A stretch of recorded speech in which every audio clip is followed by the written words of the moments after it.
A massive domestic terrorism investigation is now underway at this hour after yesterday's deadly attacks in Chattanooga. Investigators trying to figure out what happened here. You see the man on the left who was killed on the scene after killing 4 United States Marines. FBI Director James Comey just testified on the Hill last week. He warned that they were very concerned about just this kind of incident. And though his agents remain vigilant, he says that they simply cannot stop every attack every time. We are stopping these things so far through tremendous hard work, the use of sources, the use of online undercovers, but it is incredibly difficult, right? I cannot see me stopping these indefinitely.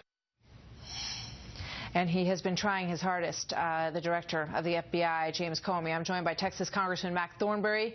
He is the chairman of the House Armed Services Committee, and it's very good to have you here today, sir. Obviously, we're all thinking about these families and these U.S. Marines that we've lost. We have 2 pictures now of these individuals, and it's absolutely heartbreaking. And it just makes people wonder why we can't arm them. Well, I think they should be. But it is true that the U.S. military is a unique, powerful force for good in the world, and that will always make them a target for evil. And we can do more, I think, to help them protect themselves, especially on military installations. And so we're working on a provision on a bill that we're putting the final touches on right now that would require the Secretary to come up with the procedures to allow them to carry their weapons when they're on installations. Recruiting stations is a bit more complicated, but I think we need to look at that. Yeah, I mean, it was a recruiting station and then a U.S. Naval Center where those 4 people lost their lives. And we have, as I said, we have pictures of them because they're now starting to put names to faces. There's the scene. The 2 different scenes of the shooting yesterday, which was just horrific. This is Thomas Sullivan, Gunnery Sergeant Thomas Sullivan. We also know that Lance Corporal Skip Wells is the other person whose name has now been identified. Obviously, as their families are notified, we're getting this information ourselves now. And it's tragic. And Ray Odierno, General Odierno, just made some comments. And he said that they know that they're vulnerable at these recruiting centers because ISIS has said that they want to attack the U.S. military at home and hit their families. So what's being done? Well, they are vulnerable, and ISIS has made it clear that they want to attack our military wherever they are, including here at home. So I do think it would help if they can better arm themselves when they're here at home on installations. But it's not the only answer. What else needs to happen is we have tied our hands from gathering intelligence. And, you know, you can't always find a piece of intelligence to stop an attack, but we need robust intelligence gathering, and we have been taking steps backwards, tying our own hands, making it harder to find out what these people intend. A variety of things, all related or going back to the Snowden disclosures and concerns about privacy, make it harder for us to listen to communications, to intercept emails.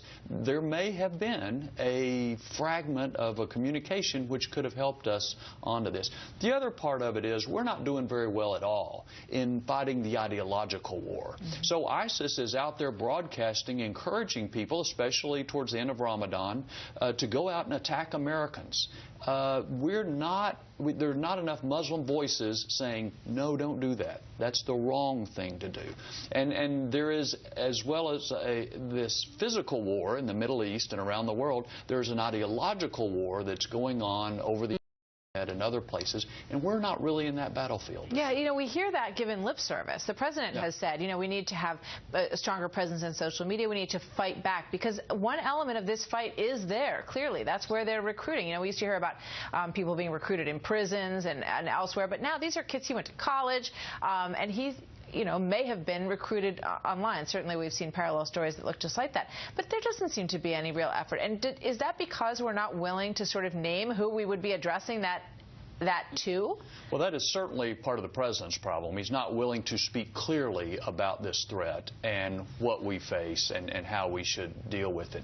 The rest of the story is our government's not very well equipped at all to fight an ideological. We did pretty well against the Soviet Union in the Cold War, but we dismantled all those things. And so these fears that the government is somehow going to overstep its bounds with propaganda and so forth has meant that basically there's only one side of the story getting out. Now, we can't do this on our own. Muslims around the world have to participate, but U.S. leadership is crucial, and we haven't been doing very well. Yeah, I heard an analyst this morning talking about, if in World War II we had landed on the beaches and someone directed, don't call anyone a Nazi while you're out there.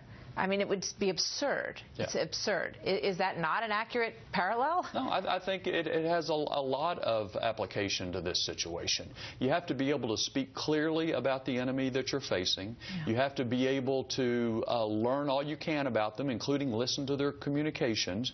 And you've got to fight them and say Nazism, or in this case, this Islamic extremism, is wrong. If you do it, you're not going to heaven. You're going someplace else. We have to have more Muslim voices push back on that. Yeah. Well, their message is quite strong, and it's quite effective, it appears, unfortunately. Congressman Thornberry, thank you very much. Nice to see you in person here in Washington.